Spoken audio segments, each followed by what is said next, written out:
Blog Talk Radio.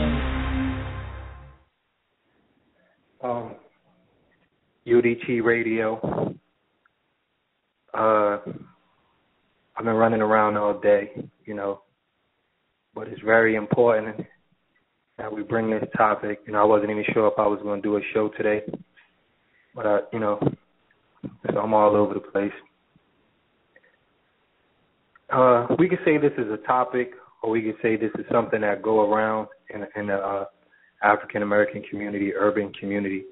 So, I have a very special guest that I have coming on the show, and I definitely want y'all to hear what he has to say. Muhammad the Mortician. If you're not familiar with Muhammad the Mortician, you can log on to YouTube and you can check some of his content out. He's a mortician in the state of New Jersey. So basically the title is "A Black Life is Worthless Unless a White Person Takes It." So we're going to touch on that. And like I told y'all before, a lot of times we use titles just to capture minds and make people click, but then we go into the dialogue and we really dissect the conversation. So I just want to talk about violence as a business. I want to talk about violence as just mental issues. What's the problem? What's the solutions? When it is different nationalities around the world, a lot of people calling in now. Like I said, I'm looking for Muhammad the Mortician. And then for the callers, whenever I say your area code, that means you're live on the air. So you could just let us know where you're calling from. And for the people that's calling in, and for the people that's logging on the websites, like I said, we have Muhammad the Mortician as the guest. We're talking about violence. The title is "A Black Life is Worthless Unless a White Person Takes It." So you want to talk about the business of violence, understanding. Hold on, because like I said, I'm trying to make sure we get Muhammad the Mortician on the line. First and foremost. Okay. So we want to talk about violence as a business. We want to talk about just the ins and outs of understanding, what Muhammad the Mortician brings to the table. If you've seen the documentary Hidden Colors, and they talked about organ stealing and how that's a $1 billion industry. Hold on, we have Muhammad the Mortician on the line. Peace and blessings, Brother Dash. Peace and blessings. Yeah, you live on the air, man. What's going on? Hey, not much, brother. It's an honor to be on your show, man. And I just want to tell you, first and foremost, man, you're doing great things, man, for the community. Vice versa, man. And I appreciate you. Like I said, I know you. I just was telling the people, I just left you in New Jersey, North New Jersey. Been 6 murders this week. And what I want you to do is, and the same thing. Like he had a long day. He came to do the show, dedicated. We shot a blog on his title as well. And I just want you to give the people a little bit of background about yourself. How did you become a mortician? How did you start this journey? So just let the people know who you are and how did you get here today. Yes, sir. Well, let me just say first, I didn't intend really to be a funeral director. It just happened by circumstance. When I was 12 years old, growing up in Jersey City, I had watched my dad, who was brutally murdered. He was stabbed to death when I was 12. When I went to the funeral home, I was surprised to see how peaceful he looked. So that kind of intrigued me, but my passion was nursing. I wanted to be a registered nurse. But when I turned 24, my mother, who died of cancer, after she died, Muhammad, I went to the... We getting a little bit of feedback on the mic, so I'm not sure if you're too close to the mic or your telephone. Okay. Yes, sir, brother. Can you hear me better now? Can you hear me a little better? We hear you perfect, but it's a little static as you're speaking. All right, let me see if I can change that. All right. Okay. Can you hear me? So like I said, yeah, I hear you. Okay. Just let me know if it gets worse or whatever. I'll try to do my best to make it clear. Like I was saying, when I was 24, when I made the funeral arrangements with the funeral director, And she asked me, did I have any life insurance? My mother, I told her no. And then she said some things that were very disrespectful to me because she didn't think I had the money. But when I showed her the money, she was like, oh, baby, I'm sorry for your loss. So I saw the hypocrisy coming from that funeral director. So that made me switch careers and paths and became a funeral director. And when I came in to be a funeral director, I was already bringing in my years of community activist because, like I said, when I was 12 years old, I started preaching on the corners at 13 about violence. I really didn't know too much what I was saying at that time, but I was speaking on behalf of my father. So that got me to become a mortician. Now, back in 2006, I was embalming by Mayor Wilkins, 18 years old in Newark, who was shot in the back of the head while sitting in the car. And at that time, I was crying out to the Creator, asking the Creator, what can I do to make a difference from the perspective from a funeral director? And at that day, he gave me the name Morticians That Care. That was the organization that I started. And since then, man, I've been running up and down on the East Coast, trying to make people aware of what's going on as far as, seeing that so many young black men are meeting the early demise, and it's something that need to be addressed, not just tonight, but every night on this type of play.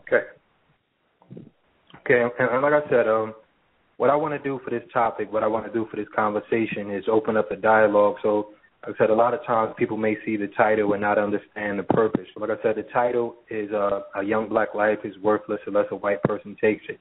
So from your perspective, how true is that? Oh, man, that's very true. Because, like we just did the blog tonight, man, which we did with the consent with the parents, and we appreciate them for allowing us to do it. But so real. I mean, if you just take a look at just something recent, you don't have to go too many years back. But Trayvon Martin and Michael Brown is a clear example. Sean Bell. When black people are killed by white people, black people become enraged. They become very, very upset, and they come out by the thousands. I mean, if some so-called leader tell them to come to a certain state, they would travel by bus, plane, or train to get there. Some even walk to get there, but because a white person killed a black person. But we know in this nation that we live in, we don't have to look far. We don't have to look overseas. Right here in the USA, black young men is being murdered by us. And when we murder each other, there's nothing to it. Just like something that okay, well, oh well, just like that, like black life don't matter. And when you have that certain type of mentality, when you're killing each other like that, and don't see the big, well, I guess they don't really see it because I see it every day. But when you're killing your own people, man, and nobody is sense, nobody is enraged by that, I see the clear hypocrisy, because how can you be mad at white people? How can you be that mad at white people who are murdering us? But we are murdering each other at an alarming rate. And being that we kill each other at an alarming rate, we're allowing white people to kill us because we have opened the door for other people to kill us. And it's very sickening that the people don't get it, young, old, and in between. So, man, listen, man, this is the day and time that we're living in, that somebody got to stand up, somebody got to speak out, because we don't need these so-called leaders. Not that I'm trying to be one, but we don't need them running up to every state, every city. No, each city and each state got their own leaders, man. And the leader in the community is the black man have to stand up and speak out, because they're not going to speak out until death knock on their door and one of their little sons is brutally murdered. Then they want to get involved. Then they want outrage. Then they want to point fingers. No, the time is now. While they're still living and breathing, we got to educate the young people about what's going on, man. Okay, and also, we're in a time now where when you go to the urban environments or you go to certain neighborhoods, it's normal. I remember I was shooting a documentary about 2 years ago, and 2 weeks later from the documentary, I was videotaping seven children. 2 weeks later, 4 of them was dead. And as I was doing the interview, I was just listening to the young man. His name is Alan Best. You could check that out on YouTube. I was listening to the young man, hearing and seeing what he was saying. But in my mind, he was saying that Newark been like this forever. It's never going to change. He never got out of Newark. He never got the chance to see outside of that environment. So to him, in his 16 years of life, the world was North, the world was his environment. He never got to see anything different from that. So he was speaking from that perspective. I always say ignorance is a language. So a lot of times you may have elders judge young people from the way they're speaking or the way they conduct themselves, you know. But the crazy part about this is, you know, I got called 2 weeks later because the parents didn't really have that many pictures of him. So the pictures I took was the pictures they used. And I had to go back and look at that footage and think about what could I have done after that footage. What could I have done to say something, to do something different. So my question to you, for just people that might want to get involved, for you know, when you hear death after death, when you look at Chicago, 300 deaths, you talk about Newark, 200, 150 deaths, where it becomes so normal. And it's the same thing. When I went in the house to take the family, it was normal. The friends, some of the kids had pellets in their legs, but they wasn't hurt. It was just like it was normal. It was regular. So how do you, just like I said, because this is your job, so you see the awareness, you see the severity, you see the trials and tribulations of families when they're in their pinnacle of hurt. But how do you stay strong and just keep going and say something to the young men and women out here in the environments? So what could someone do that is trying to help and that do want to be a part of the solution? Well, man, that's a beautiful question. Well, I mean, if you take it from the spiritual aspect, man, God says that how can you love God whom you never seen but hate your brother who you see every day? Well, we got to ask ourselves who taught us to hate each other, right? And once we do our background and check who taught us to hate each other, how we got here and so forth, we know who is behind it. We know how we got here. But we can't stay in the same condition, bro. We can't keep pointing our finger at the zookeeper. And I say the zookeeper because we're living in the zoo. Now, our people have become particularly like savages, man, and in all due respect, and not to be disrespectful, but we become savages. This is just something that you got to do. It's just like the hypothalamus that's in your brain. That keeps you breathing. So even if you try to hold your breath, brother, your nature's going to tell you have to breathe. Likewise with us.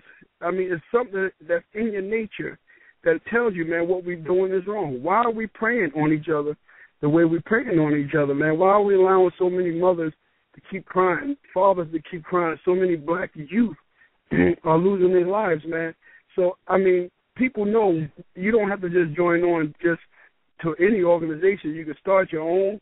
I mean, but you gotta be vocal in the community, man, because listen, man, we know what's going on in the community, but the people are like dead, man. I mean, they really like dead, Brother Dash, and I gotta just be honest with you, man, dead, man.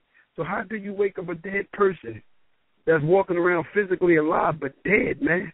Dead to the level of self-respect, dead to the level of just consciousness, man, and just to do the right thing. Our people are just so dead, man. I mean, you just walk the street and just look at them. So, I mean, only thing I can do, Brother Dash, to tell you, man, is that I got to keep doing what I want, what I'm doing. I mean, I didn't choose to do this, man. I didn't choose to be the person to stand up to try to keep talking to black folks, man. I'm too young for this, man.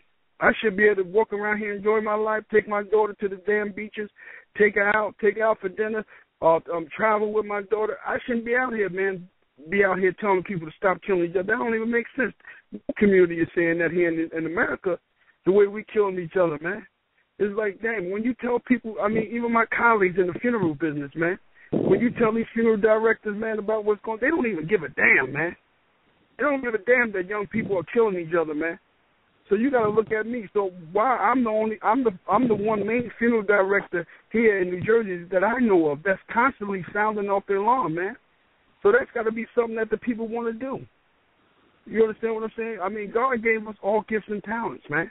I'm using my gifts and my talents, man, to talk to the people, man, proclaim them. I'm telling you what's going on.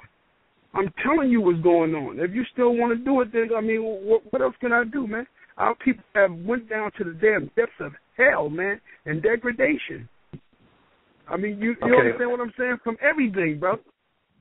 Let me ask you this. You know, we in a digital world. We in a very consumerist world. You know, so many malls, so many stores, so many things to do, so many TV shows to watch. So it's easy for someone to get lost when they just have to work, when they just have to take care of their children, when they're worrying about their new skirt, their new dress, their new video games, and the new Jordans. And maybe they don't know how severe it is. Maybe they don't understand violence. Maybe they're looking at it like, you know, those gangbangers or those kids are just, you know, those kids were raised wrong. Those kids don't understand. So it don't mean anything to them. Maybe they don't understand the levels and the severity of this situation. I want you to tell them what's the lucrative part of us dying every day. How is this? Go into the deeper aspect that they might not understand or they might not identify with to explain to them how this is a business and how people are making billions of dollars off young black lives. Yes, sir. Well, let me just say real quick before I even answer that, man. I mean, these young black people, these young brothers have been to more funerals, man, than they can count, more than probably our grandparents and mothers ever went to, man. So I think that they know the realness of it, man. Death is real. So I think that they done been to enough funerals to know, man, that this is real. I mean, if you turn your TV, every time you turn it on, it's a black person gunned down, black person shot, black person killed, man. No decent people is going to respect us, man. No decent people is going to start looking on us with some compassion in their heart, man. When we killing each other, the parents are not saying nothing. The clergy people are not saying nothing. The so-called black leaders are not saying nothing. So listen, man, I mean, the young people know more about death than the elders, and this is a very lucrative business. It's lucrative for everybody involved. To get a young black person, black people in general, I'm just talking about right now, because we killing each other wholesale, is big business. Why? Because, number one, we can just start with the medical examiners getting paid big money. Now, if you got a corrupt medical examiner who got a cousin or uncle that owns a organ company, organ donors. Now whether they know it or not, they're stealing these organs. Now, organ trafficking is a very big lucrative business. They made $6.1 billion in '93, and most of them is coming from young black people, man, stealing their kidneys, sending them over there to the Middle East for Israel. Send them over there, over there to Israel, Saudi Arabia. They're buying black kidneys and hearts, man, wholesale, and the parents don't know nothing about it. So as you can see, man, who want to tell you to stop killing when we making big money off you? And this is why Brother Dr. Umar Johnson said, man, and Brother one of our elders in the community, Dick Gregory, tell you, man, you got to be careful when you sign on to be an organ donor on your driver's license, because they already know in their database who already signed up for this foolishness, and they just go out there and just go kill them. And they take their kidneys, they take their heart. So that's what it is, $6.1 billion. The funeral directors, particularly in the black community, is getting rich. They're raping the people across the cold, brother. Outrageous rates on prices on everything, from caskets, from everything. And they making big money. The T-shirt companies is making big. That's the big fad today. Nobody don't come in suits no more. They come with the bandanas. They come with the T-shirt makers, the cemeteries, the vault companies, the embalming fluid companies, the casket companies. Everybody is making death, man, because when you look at the homicides that have taken place here, the 155,000 that I spoke about over the past 7 years, man, of all these young brothers between 18 and 24 that have been murdered, and 90% that was murdered by black people. So then, in return, you got them going off to the cemetery, but the ones that committed the murder going off to prison, which is a very lucrative business. So this is a big money, man. And listen, and don't think that the powers that be that's really in control, that's making all this money, is going to feel sympathetic and stop. Why would they? We ain't crying out enough, man. We ain't taking action. Black people are good at just talking, man. That's all we do is just talk all damn day. I don't know if you can excuse the word damn, but damn. All damn day. So, as you can see, man, this is big money, man. Clothes. People go out and foolishly buy $500 pair of shoes to put on somebody that's dead, man. And you got a casket from the waist up. Nobody even going to see the shoes. How foolish is that? You buy $400 True Religion jeans. This person was piss poor, raggedy, out of doors, hungry, naked. And you figure out you're going to buy a $400 pants and a $300 shirt for some True Religion and some $500 shoes, man? This is, man, I'm telling you, this is absolutely preposterous, man. And another thing, Brother Dash, that you bring it up, man, is the white company, SCI. They are I can't think of a name right now. Consolidated Incorporation. They are buying up black funeral homes wholesale. Why, man? Because we are the big consumers of death right now. We are the big consumers of death. And I challenge any funeral director to come call this show. If any funeral director listening and tell me that I'm lying. So, I mean, as you can see, man, listen, if you're getting rich off of this, man, if you become a millionaire, that's why you think so many young people are running into mortuary school now, because they want to cash in now off the young black people dying in the streets. So, this is what I want, the audience to think about. A lot of times you may look at violence and murder just as that, and you may not go into those deeper levels. So I want you to understand about the organ industry. I want you to understand about the private prison industry, and think about violence as, think about violence on an economic scale. So if you go to work, or you work for a Fortune 500 company, or you work for a very lucrative company, I want you to know somebody filed taxes off the death, off the murder, off the violence, off our dysfunction. So don't look at the dysfunction like those chaotic kids, or those kids, or those negative, or those gangbangers. You got to understand it's business. So I want you to ask yourself those questions. How are you going to educate yourself and your children about your environment? A lot of us like to say we are a product of our environment, but if someone's creating your environment, you're still a product of what they're creating. So you need to get more involved in understanding how your schools work, how the council system works. You need to get more involved in what the mayor's doing. You need to get more involved in even understanding the funeral business and do more research on it. Because like I said, you said it's a $6.1 billion industry? Yes, sir. So $6.1 billion industry. So that's just off the organs, brother. And that's off the organs. So, a lot of people, whether they believe that or don't believe that, have you ever seen that firsthand? Have you ever seen any missing organs, or organs that were supposed to be there that wasn't there? Well, first and foremost, this is something I personally know of, brother, from a doctor here in New Jersey who put me on this, man, about 10 years ago. And I've been speaking on this for about 10 years. But when people get murdered, their organs come in a garbage bag. A clear plastic garbage bag, and it's called viscera, where all your organs are put in that bag. We necessarily at the funeral home do not go inside the bag to see what's missing, per se. We just treat it with chemicals to embalm it, to keep this from decomposing rapidly and to keep the smell down.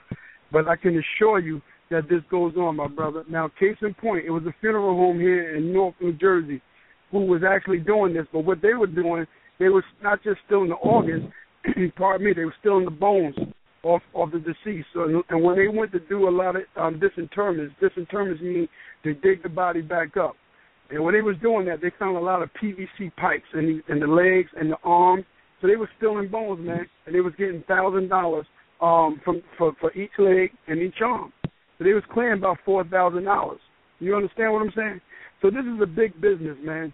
I mean, to get involved in this, man, you got to be thinking, you got to be kind of wicked, man, to even steal somebody, desecrate somebody's body in this matter, man. So when the mother comes to the funeral home, she's crying over her baby.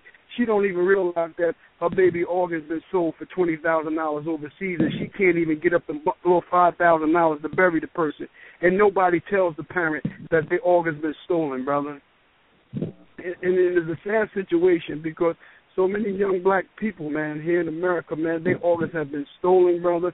I was just reading a story before I even came on about the little 16-year-old brother in Louisiana who was just murdered by a police officer, and they out there going crazy down there in Louisiana. But just think of it, man, out there in Louisiana, man, where so many young black people are being murdered.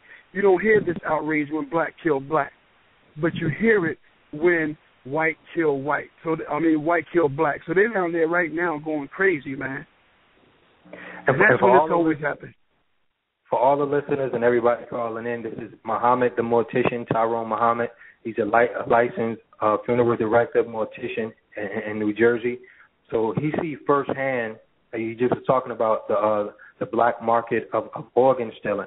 So you have to ask yourself, like I said, I know you look at your environment like a chaotic situation, But every death, that is lucrative. That's money, not only from the funeral home perspective, but if they're selling organs. You got to look at like the private prison. I want you to tell them about a story that you told me. You know, so when you get the gangbangers and they don't unite, they don't snitch on each other, they murder each other left and right. I want you to tell the people the story you told me about how the gangbangers finally made peace. How they finally made peace? Meaning? About the two gangbangers you told me. Oh, yes, sir. And that was a deep, well, like I was telling you, man, one week we had two brothers. One day one came in, and the next day the other one came in. Now, one was a blood, one was a Crip. And when I was embalming them, they both came out the same. Muhammad, your mic messing up or something. Okay, can't really hear you that good. We hear you. Okay, they both came out the same. Now, he had the one that got killed the first day, he came in. Now, the one that came in the next day was from the crew that the brother had killed the previous day. So the brother that was dead, his killer came in, but his crew was retaliating and killed him. So both of them laying there, right? So as I embalmed them, they both took the fluid as well. When I dressed them, they both looked the same. I patched them up, bullet holes and everything. But what really happened, man? They got to make peace in death, right? Is this what we're talking about, Brother Dash? That's definitely it. You know, like I said, he told me a story about one kid killed the other kid, and then his boys went and killed him. So he had both of the people on the embalming table. You know, so these are some of the stories, and that's the thing about, you know, meeting Muhammad, which became a great friend and like a brother to me, man. We met. The funny thing, we met last year, October 5th, and it's just been a connection. You know, we linked up and we did a blog, and from that blog, Jesse Jackson, the Discovery Channel, Ralph Tresvant, so many different people reached out to Tyrone Muhammad. He's been speaking around the world, but and a lot of people ask me, is he a real mortician? You know, I tell you from myself, from being afraid to go in the building. I used to be shaking when I go in the building, and me and Muhammad, we have a conversation, and then I know what he was just doing in the room, and I remember one day we was driving somewhere, and he picked the phone up, and he just said, "Oh yeah, I'm finished with the two babies. I finished embalming the two babies," and it's like it was hard to just get cool with somebody that's just going in people's bodies, and it's crazy. And then I remember one day we in the funeral home and we walking indoors, and Muhammad don't warn you where you about to go. So, you know, I just had to get used to it. And now, you know, I'm used to just seeing bodies, and I'm used to, you know, I went online and I can watch why incisions, I can watch autopsies, and it's just a different perspective when you can look at life from that perspective, you know. So I say that to say, you know, his message is real. He's a real person. It's something he do every day. So a lot of us may hear about the murders in the inner city. He actually see them firsthand. He actually see the mothers cry. He actually see the bodies. He actually see, you know, our situation at the bottom. You know, so it don't end. Like, he could tell you the endless amounts of stories. You know, you just got to put yourself. I'm gonna try to get some of the callers online. Like I say, the title is "A Black Life is Worthless Unless a White Person Takes It."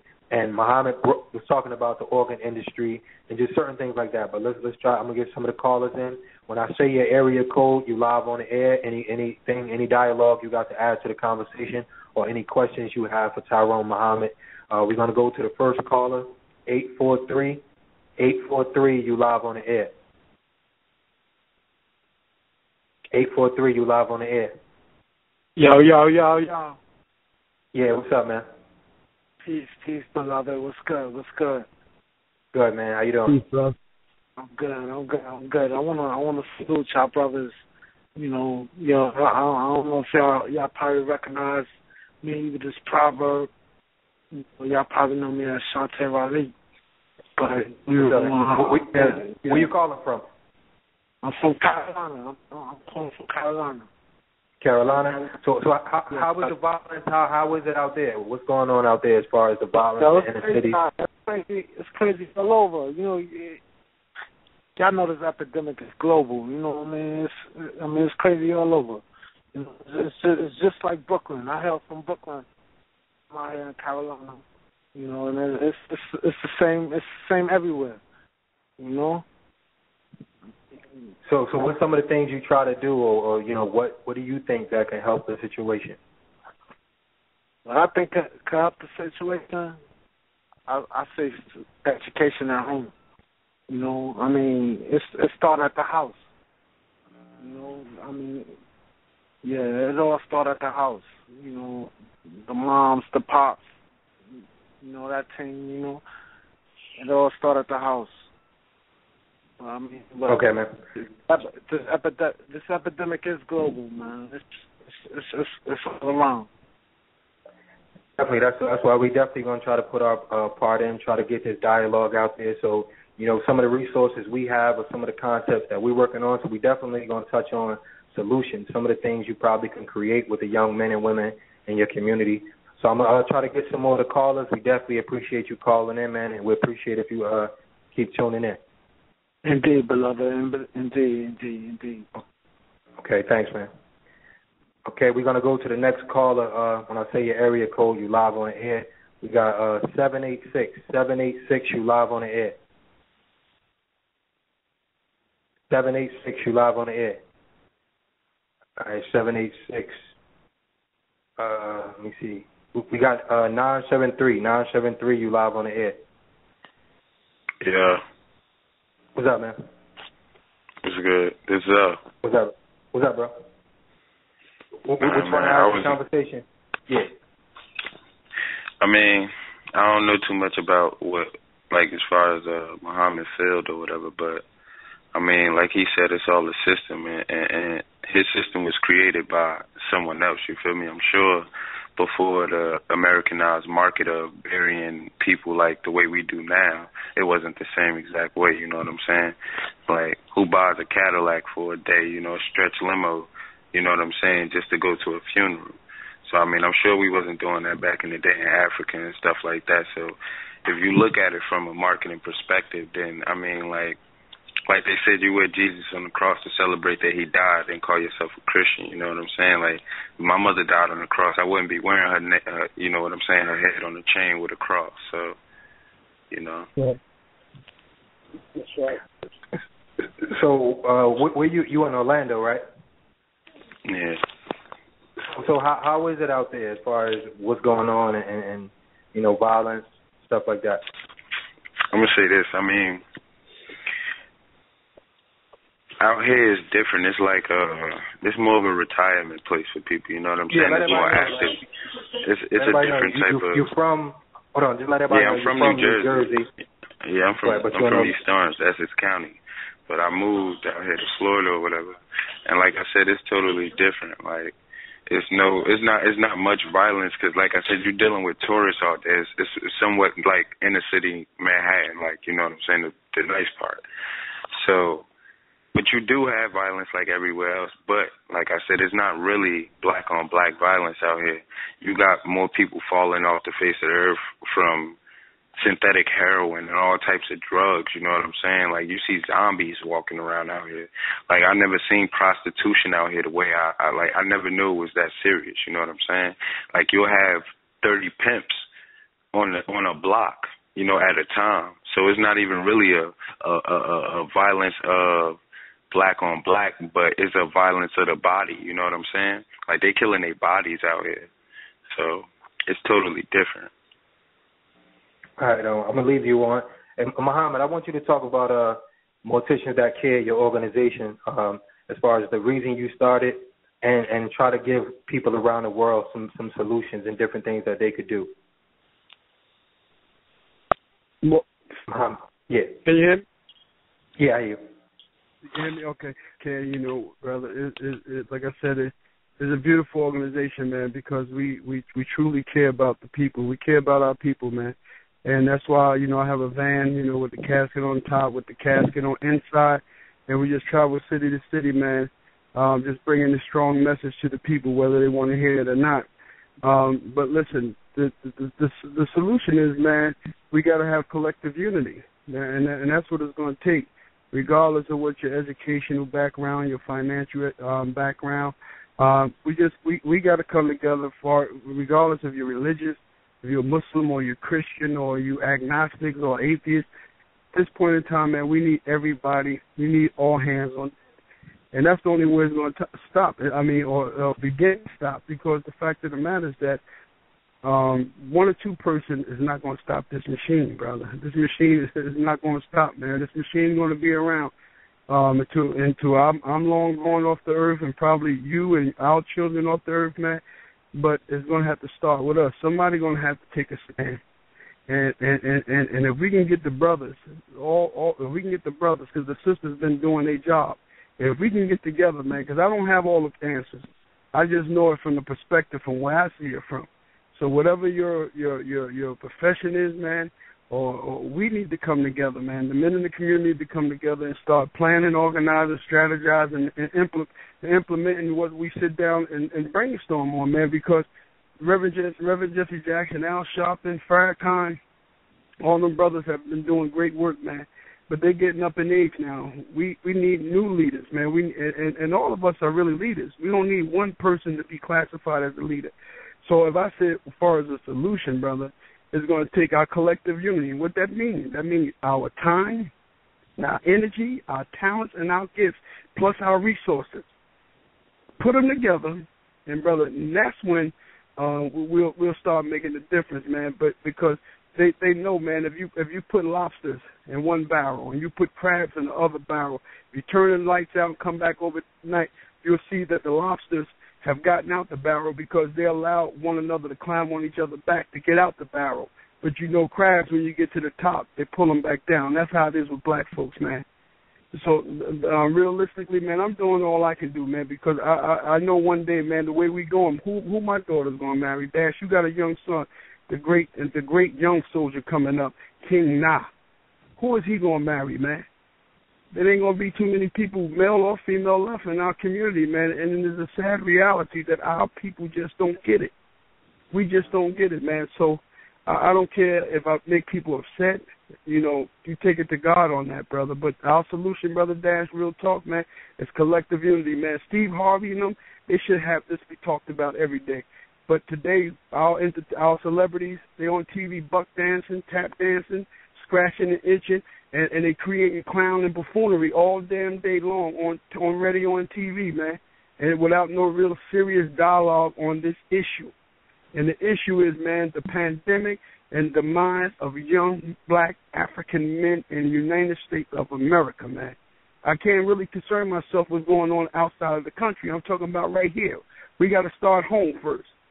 And we got to call our celebrities to task, man. Everybody, rappers. The rappers got to stand up, man. They creating so much havoc in our communities, man. They just as wicked as the white man.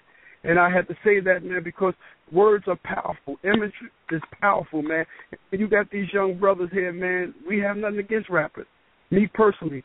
But the negative creativity that they're bringing on this platform, man, is creating bad vibrations and frequencies, man, where we trying to create harmony in our community. But you can't have Bobby Shmurda out there talking about picking up the AK-47. We can't have Chief Keef out there talking about blowing up the brains of black young men, man, and ain't nobody standing up. And particularly, like that brother said, the caller before, the damn parents. The parents allowing this to go on, man, because they're bringing finances into the household, but they got blood on their hands, man. So we got to call them to task, man. So let me ask you, and even from that perspective, and you actually seeing that, can you let them know the process of not a Bobby Shmurda or a Chief Keef rap, but you actually see the end result and you actually see what they rap about and just talk about, and like you said in the blog that we just did, like I said, we just did a blog for this title, and y'all could also log on to YouTube, check out the aftermath of being about that life. You can check out The Naked Truth. The Naked Truth is content where Muhammad the Mortician talk about a situation where it was a mother and her son passed away, or a son got murdered, and she was telling Muhammad that he was a good kid, very respectful, and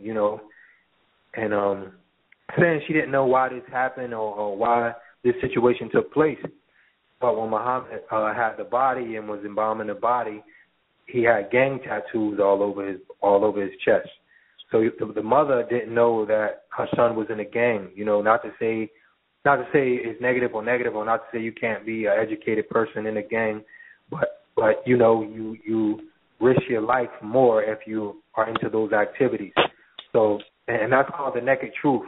You know, because when he had him naked and he could see the gang, and it was just rough for him, because we talked about that. So it's like, even parents, like we're just talking about parents, get to know your children, dialogue with your children, talk to your sons. Don't just let them go walk back and forth and walk past you. Really see what they're like, see what they're into.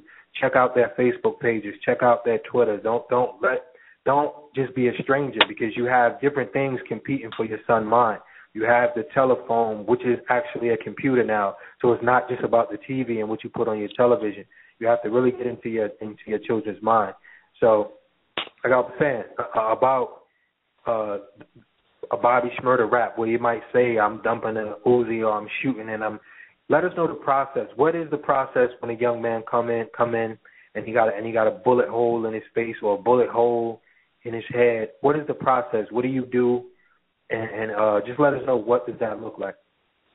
Oh yeah, man. Well, basically, when that happened, when they come in from a homicide victim, they come in, like I said, with that Y incision. That Y incision is put on them, man, and like all the organs are in the bag. So we have to embalm. Let them know what the Y incision is as well. Well, that Y incision is done by the medical examiner. And that's why they open you up. And I always call that Y is a stamp of yes. It's a stamp of approval, because another black person has gone off the planet Earth. But that Y is what is needed to open up your body. Crack open your rib cage, snatch your sternum plate off your chest. And all your organs are then, so like I said, it's called viscera. They put it in a plastic bag. We got to embalm you through your femoral arteries, because your circulatory system is broken. So we have to inject one leg at a time, inject both arms in your axillary, and then you got 2 carotid that go up into your head before we embalm your head. Now, when I'm patching up them bullet wounds, man, I have to take cold cream, wax, and heat from a stove to smooth the cold cream and wax over your face mixed with makeup, so that this way you can find out where that bullet wound is at. Now, my funeral home that I'm at, man, we know, man, that's why we get a lot of homicide cases, because people know our work is that great, man. We perfected it, man, in patching up bullet wounds. And so pretty much, man, that is it, man. Your brain is taken out. And, and people don't tell it, but we stuff your head with newspaper. Some people put cotton. Some people put bed sheets in your head. And then you got folks coming whispering to people's ears, man. They dead, man. They dead. I mean, I'm up all through the night, man, trying to figure out ways, man, to try to shock people into to wake them up. But our men in the community, brother, I'll piggyback right back off of that. Our men in the community, man, are acting like they tried to. Back in the day, our role models was the adults. Now the times have changed, man. The adults are imitating the young people. You got grown men, 40 and 50 years old, man, sagging their pants off their backside, trying to learn the latest lingo, the latest words, thought and all that craziness that they talk about. You understand what I'm saying, man? And they supposed to be the role models. Now, can I say something? Because yes, I was about to say, me and Dash had a talk. Well, I called Dash and I was thinking about it, and I said, I was like, I wonder, like, I never sat down and had a conversation with an older person about the age of maybe 50 or something like that. And I'm like, I wonder what our parents learned. You know what I'm saying? And Dash always say this, like, if you speaking a message where your people don't understand what you're saying, then you don't have a message. You know what I'm saying? So if our parents don't speak, you know what I'm saying, our language, then how could they get that message through? See, everybody's language is different as far as the understanding, or because, like Dash said, he didn't know how to read till he was 17. So if you sitting there writing something for him, then he don't know what you're talking about at all. You know what I'm saying? So I think it's more about not just the parents relaying the message, it's how they relay the message. You know what I'm saying? So it depends on what the people looking for, like what your people after. So if your people after money all day, then you might have to relay your message through money. You know what I'm saying? Right, so, you got to speak the language of the people. I agree with 100% with you on that. Absolutely. So, Mama, let me ask you, what's a rough day for you? You know, that day where this actually bothers you. What does that day look like mentally for you? Where it actually gets to you, where it hits you, after body after body after body. What does that day look like for you?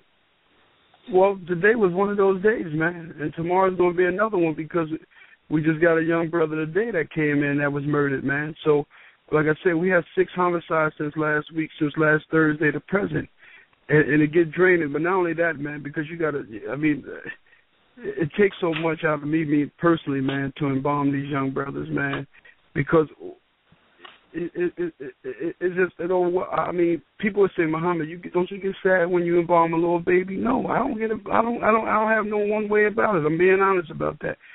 I get real choked up. I get very, emotional, man, when these young brothers coming in, man, because these brothers are coming in, man. I mean, they coming in with the big bullet wounds, man. They ain't coming with the little holes no more, man. They coming with that AK-47, man. The whole side of their face are ripped apart. And then you got to look at the mother, man. You have to look at the mother that's sitting at the table. And when the mother's sitting at the table, she by herself. Because most of the time the fathers are not there for whatever reason. The homies, they're not there, man. So it drains me. And today was one of those days, Brother Dad. That's why I ran late. And tomorrow is another one of those days, man. We got 8 people to get ready. 2 of them is homicides. That one that just came in, his service is next Tuesday. And the other 2, the homicides I just talked about previously, their service is this Friday. So, so what I'm going to see the same thing over. I'm going to see a lot of disrespectful Negroes come up in the funeral home drunk. And when they come to the funeral homes now, they're coming with their little white foam cups, man, with that syrup inside of it, because Lil Wayne got them thinking that's soda. So they coming in with their little syrup. They disrespectful to the family. Putting their little gang signs, their bandanas, man. But none of them Negroes gave a damn penny to help bury that brother, man. Disrespectful to the mothers, doing selfie pictures, got their face down there by the brother, taking pictures with them. I mean, come on, what damn type of nonsense is this, man? Don't you know how draining that is? You know how tough it is, man, to manage 300-400 savage Negroes? To tell them to sit down, clear the aisle, keep the noise down, don't take no pictures, man. Be respectful to the family. Stop flashing. You understand how that is draining, man, dealing with 200 to 300 Negroes. Undisciplined, man. So, yes, it don't stop once I finish embalming. It don't stop once I finish dressing them, man. It don't stop when I put them in the casket because I still got to continue with 200 and 300 Negroes that's coming in there, man. Very, very disrespectful, man. So, listen, I really don't know, Brother Dash, man. I hate to say it, man, but and I don't want to say that because it dims my spiritual light, and it denies what God is doing, what we trying to do, man. But I really don't see no help, man, because the Marines ain't coming, the Army ain't coming, the Air Force, the Navy ain't coming to save us, brother. You understand what I'm saying? I'm gonna let you talk, black man. You understand what I'm saying? Because people talk, man. People always talk. They come with this and that, but they don't see what I see every day, man. They don't see the level of ignorance, man, that comes through the damn doors the way I work at, man. Until people start coming in there and bear witness to what I'm saying, sit down on a daily basis, man, I'm telling you, then they're going to get a different perspective, man. Go ahead, my brother. See, now what I was about to say, what you said about them coming in the funeral homes, disrespectful. But it's like, your disrespect level is only controlled by the tolerance level you have. You know what I'm saying? And if these is brothers that's going out every day and shooting at each other, then what's their tolerance level? So for the way that they walk in your funeral home, they might see that as a respect. You know what I'm saying? So, like, when you're dealing with different environments, and like you said, it's crazy. You can't understand how every single day you see brothers that you talking to on the streets and stuff like that, trying to get them out of that life. But like you said, they live in that every day. So they disrespect not the same disrespect as yours. You know what I'm saying? And that's what I'm saying about the language. Like, it's gang signs they throw up that you don't know what the gang sign is. You know what I'm saying? But it's to them, that's a language, because that's the life they live. So that's why I said about the language. Like, we just got to find out which language we need to speak to each other in, or try to make a collective language. Yeah, I respect that, man, but we can't keep giving passes on these Negroes, man. I understand what you're saying, my brother. We can't keep we can't keep giving passes on these Negroes, because then, you know what I mean, we creating excuses for them. Because the fact of the matter is that when these same Negroes that come in here and throw these flashes up and being very disrespectful, how they know to tighten up when they go to white communities? I've been with people, put your seatbelt on, brother, or hold yourself up straight. They know common sense. They know right from wrong, man. Mm-hmm. So you understand what I'm saying? So I mean, I'm tired of giving black people passes, man. I mean, enough is a damn enough, man. I mean, you know when to get right. No, it's just to that point, and I'm gonna make a couple of points. I was doing a documentary when I first started shooting. You know, I was inspired to talk about fathers, so I was doing a documentary called Black Fathers. It's when I first started shooting, and you know, I interviewed all fathers, but I wanted people in the business world. I wanted people in the work world. I wanted people in the real world. I wanted people in the ghetto. I wanted everybody to see this documentary and be able to relate to themselves. So I did interview a gangbanger that was a blood, and he had red everything, and he had the red rag wrapped around the stroller that he was rolling. So love, like we all love. I could say I love you. You know, you could say you love me. I could tell a girl I love her. But love is a concept. So to me, in my mind, I was like, yo, that's really ignorant. That's crazy. Well, why would you do something like that?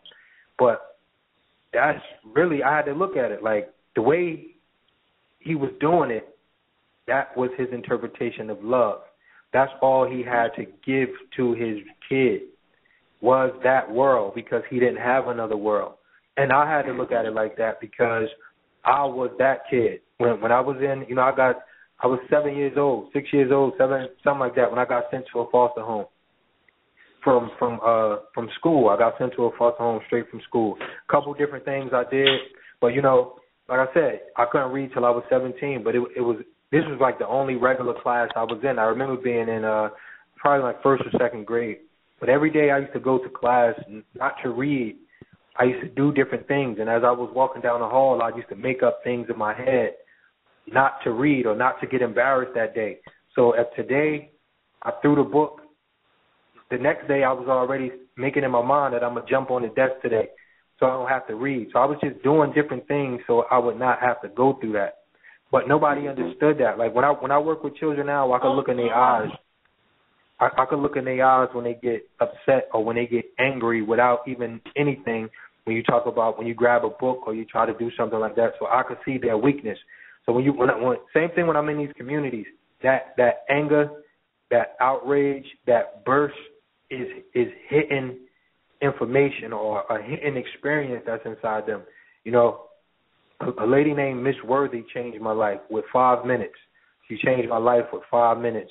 You know, I'm walking down the street, and like I was talking to Zoe the other day, and everything we call dumb, you know, being dumb and stupid are two different things. You know, I was dumb because I never had the opportunity to learn. You know, my mother never studied with me. My mother never checked to see if I could read or couldn't read. The schools was just pushing me through. So I was dumb because I never had the opportunity. You know, stupid is when you get the opportunity and you choose to stay that way. So, like I said, a lady named Miss Worthy changed my life. She was a Jehovah's Witness. She asked me, did I know who Jehovah was? You know, of course I said no, or whatever the case. But this lady dedicated like 2 years of her life to read the Bible with me and to go over the Bible with me. So she created a whole new world in my life and my existence. Because, you know, through that Bible, I learned the belief system. I learned how to believe, you know, but I did learn a religion. So at the same time I was learning, I was confused. But that was the first thing I studied when I actually learned how to read. I studied religion and I studied history. So I was years removed away from being one of those niggas in your funeral home. But the thoughts from behavior, I wouldn't have been considered as somebody that would have been behaving because I wouldn't have had those thoughts. So I understand it from both perspectives, but I also understand it that these young men, they don't even know where to begin to conduct themselves. When you trapped in a world, I'm gonna tell you my world. My world was I didn't know what anything said. I didn't know what nobody was really saying. I had to guess everything. When I used to, I used to write a lot of rhymes. When I used to write my rhymes, I used to write the words I could spell and draw the words I couldn't. But I learned like 5, 10 notebooks. I learned like 10 notebooks that way. So, but inside me, that was genius for me to learn and write raps and do that. So the young men and women out there, they just need 5 minutes. And you got to be willing to understand their behavior is their interpretation of life. Because when they get like that, sometimes we don't have the patience. We don't have to understand it. Like Miss Worthy she didn't have to say nothing. She could have just been a Jehovah's Witness and just got me and read the book, but she was dedicated. That 5 minutes turned into 2 years, and I turned into the person I am today. To appreciate myself, my lineage, to read on history, to know why I'm here, to know why I exist, to be able to educate my son, to be able to be here for my son, to be able to send my son. When my son went to school, he went back to the same school and the same class I went to the foster home from. And, raising a son, I learned how it feels to have a father. So this is my advice for everybody out there. Give people 5 minutes. Look in their eyes, look in their eyes. See, because a lot of times the eyes will tell everything, whether a person's off, whether a person's disconnected, but it's a way you can connect to every living thing because that energy is still in them, and we all one thought away from where we want to be. So every day, this is why I dedicate myself. As somebody that's shooting videos and shooting content, I could be shooting anything. I could be just doing anything, accumulating money. I could be putting up fight videos. I could be putting up ignorance. I choose to stand for something. I'd rather have 5 views with a message than 5 million views with ignorance. I'd rather have $5 with a message than 5 million with nothing. So this is why me and Muhammad brought this to the world. Like, we putting our life on the line. Muhammad talking about organs. You messing with the real thugs. When you talk about billion-dollar business, you messing with the real thugs. I was just reading this Jewish. They just convicted the first person in America for organ harvesting. You feel me? Like, this is the first person that they got in the records as a convicted felon for organ harvesting. So he made I think like $60,000 or something on the deal. It was 4 of them. Rosenbaum is a Jewish guy. And this is what I'm saying. Like, it's crazy. Like how we was just talking about the Jewish people, how they said they got their slaughterhouse set up where they kill a whole bunch of white kids and they dump it in the McDonald's and other restaurants and stuff like that. And then they started doing researches on all the fast food and they found in human DNA. So, it's like what Dash was telling me. Like, we don't really have a true understanding of what we eat anyway. Like, at the end of the day, a meat is a meat. You know what I'm saying? So when we go out and kill a chicken, what makes us more superior than the chicken? You know what I'm saying? So it's just at the end of the day, look at it. The business of consumerism doesn't have morals and values. Nobody, not too many companies are looking at morals and values. Same thing with the Walmart and how Walmart has the ice cream sandwich that don't melt. You look at McDonald's and you look at these fast foods and you look at these companies and you look at our communities, how they spraying chemtrails over our community, and you look at the food stores and they don't have any inspection stickers. So this food is making us chaotic. We don't understand what chemical is. We don't understand. Like I said, if you go to the hospital and they test your blood and they testing you to put a shot in you, you have to know eating food is more intimate than having sex. Your private part may go in and out. It goes in and out. But food drops directly in your system and becomes you. So if your diet is not right, your mind is not right. So you got these fast food stores, like I said, no food. They cook in the same grease, using the same grease all year, and who knows what's going on. But like I say, this is what we definitely have to stop doing. And just like Muhammad is talking about, we have to stop making excuses. We have to stop relying on excuses. We have to stop appreciating ignorance. We have to stop living in lanes that we comfortable in. Like, a lot of us are great, and that's my thing. Like, that's my book I'm working on, Chasing My Potential. When I was in schools and classes, and I was in crazy hospitals and everything. Like, my childhood was crazy. But through all my journey, I always felt different, thought different, And then when I started getting glimpses of it, I was afraid to be what I was seeing. And that's what I think a lot of us fall victim to. A lot of us are afraid to just step away and be great. You know, because if you're a loser, if you wake up every day of your life and do nothing, you're working harder than a winner, because you got to be very dedicated to be a loser. You know what I mean? Because if we all just sit in the house and do nothing all day, that one day going to feel like a week. But when you out in life and you living your life and you moving and you working and you out in the field, life go by very quick.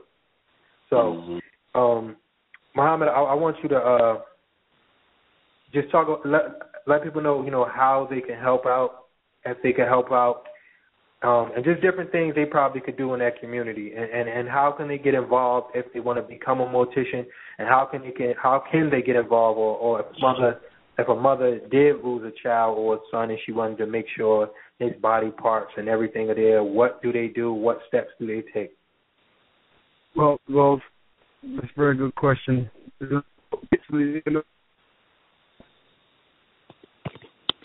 Your mic going in and out.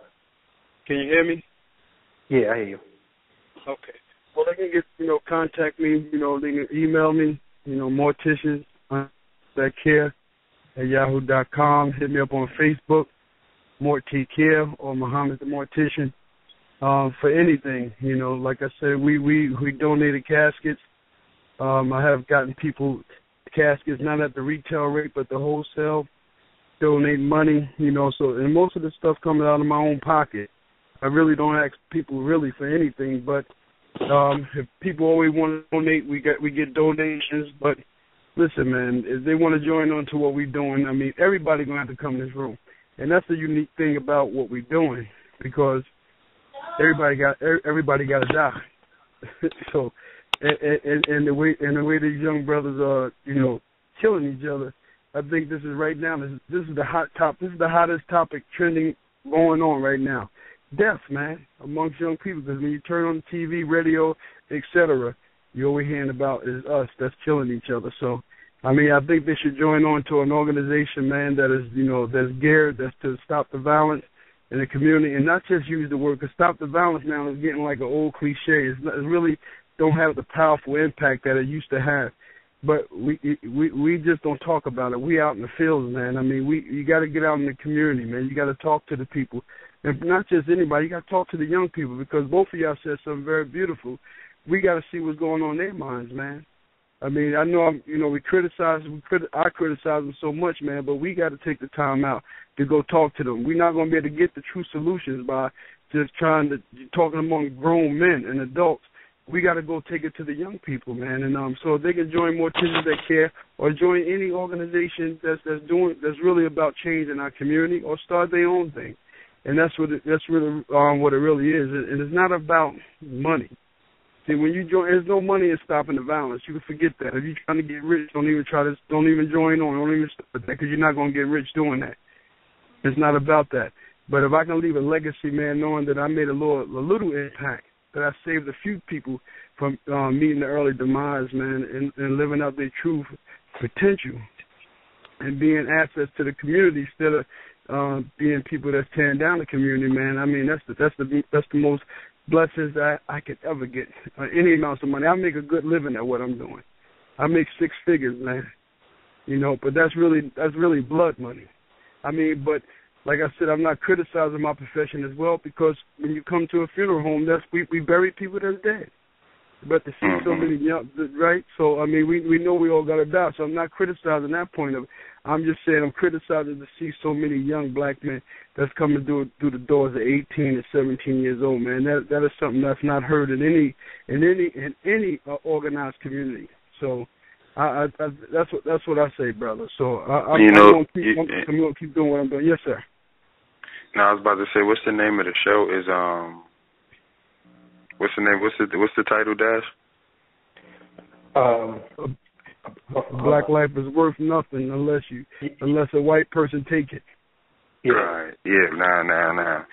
See, now I'm thinking about the title. It's like we got to look at it like this too, and this is why I'm gonna go back to what I said about money. Like, maybe you got to show them with money. I stated that wrong with my words. And when I say money, you know what I'm saying, I don't mean just like take them some money on the block. No, I mean like that you show them that their life could be profitable and valuable. You know what I'm saying? Because like you said, the life's not valuable to them. So when you show somebody, like, cause Dash, I'm going to show you, like, Dash changed what I was doing in my life. You feel me? Like, I don't know what I'd be doing right now if I didn't start. Because me and Dash damn near grew up together. He older than me. He grew up with my brother, so I always seen Dash. But when he started picking up the camera and he started doing different stuff, he showed me, like, yeah, you ain't got to, you know what I'm saying, like, settle in. Because everybody wants the American dream. That's the way that life is planted to us. So when they don't find that their life is profitable or valuable, you know what I'm saying, then that's when they start falling off. So when you can show them that something is valuable and that they're in reach of the value, then that's when they start to change, because everybody living a, like you said, life like it's not valuable to them because they don't see no future in their life. So that's all that's around them. You understand what I'm saying? So like I said, it's just that you got to speak to them in a different language. Yes, sir. Like, that's good teaching. Yes, sir. Definitely appreciate you coming on. Just lead the people where they could contact you. Like I said, y'all definitely could check out all this content online, the aftermath of being about that life. Make sure y'all check that out. Sit down, show that to your son, show that to your daughter. And that's what we could do, too, start sharing content that actually means something. Right now, you know, Vine and Instagram and all of these fast food, it's a fast food digital world, fast food spiritual world, fast food everything. You know, we're not sitting down, we're not communicating. And that's what's so, this is our 6th episode. I've been getting so much feedback. I got, you know, a very powerful message from a young lady today and just different people. I just think that's what's so dope about this show so far, that, you know, it's not no music involved. You know, I was thinking about just making this show real celebrity heavy, but I'm thinking, man, we are the celebrities, and we are appreciating regular people that call, and we letting them stay on, and we kicking it, and we sharing dialogue. The conversation we had on Weave, it wasn't ignorant, it wasn't vulgar, we wasn't back and forth, we wasn't arguing. So it's the same thing that young men around the world, from Chicago to St. Louis, Detroit, could actually hear and listen to someone that has a different perspective. Because in the music and on your block, you only see one world. You only hear the promotion of death. You only see the guns. You only see the weapons, but y'all don't hear or see the end result.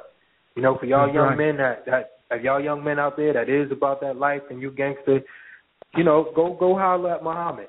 Go holler at him and see the aftermath. Like you said, go see the aftermath. Go, if you're in Chicago, go to a funeral home and go talk to a mortician. If you're in Atlanta, if you're in Baltimore, go to the mortician and see the aftermath of what you rap about, what you talk about, and what you think you about.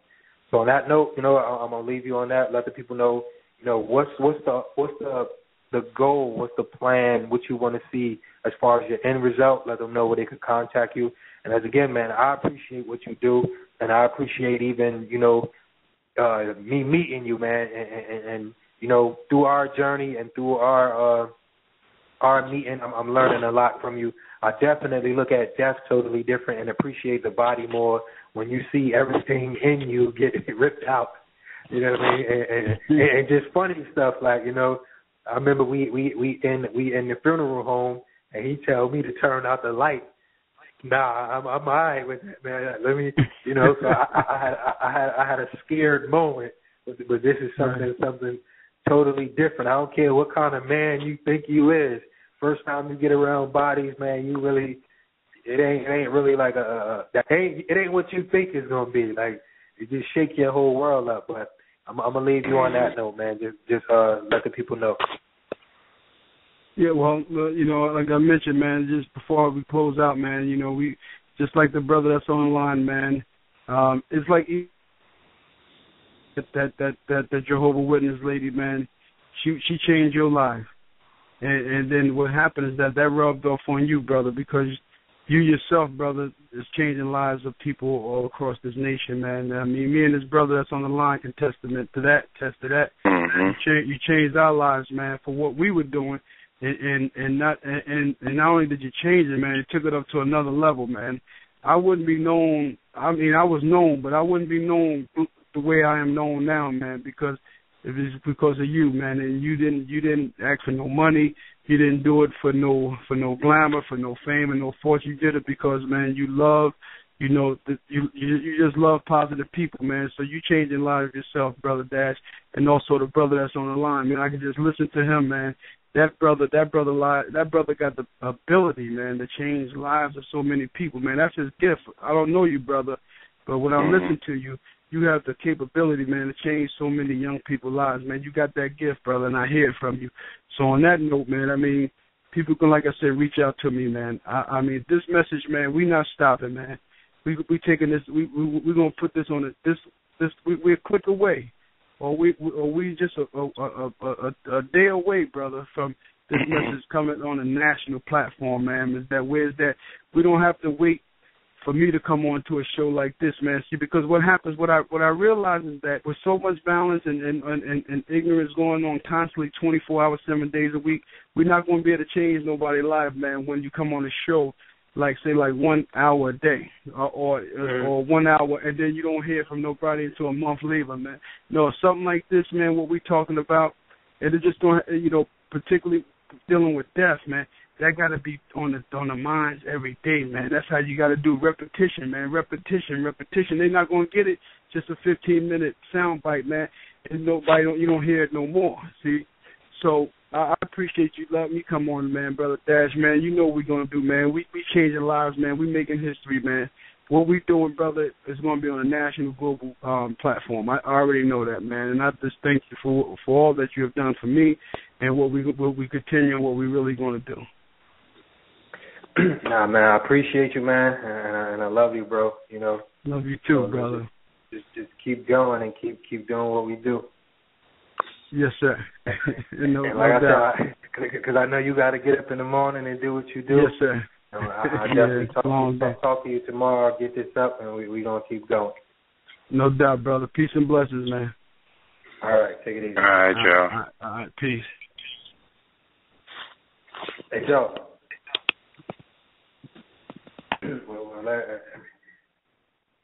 Everybody hanging up. I wasn't gonna end it quite yet, but might as well. Like I said, we definitely got a couple more callers, but definitely appreciate y'all tuning in.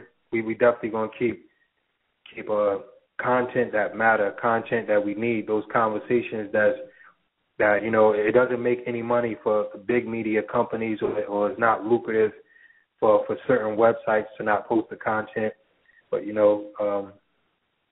when you just put in content out there, or when you have a purpose and you want to stand for something, you have a job to do. So I appreciate y'all that tune in, and we're going to keep going as long as y'all keep supporting and keep tuning in. We definitely going to do that. And please make sure y'all follow the page, this Blog Talk Radio page. Make sure y'all click on the page and press the follow button. We're going to have different episodes. Even if y'all hit me up on Facebook, let me know different topics and different things y'all want to talk about.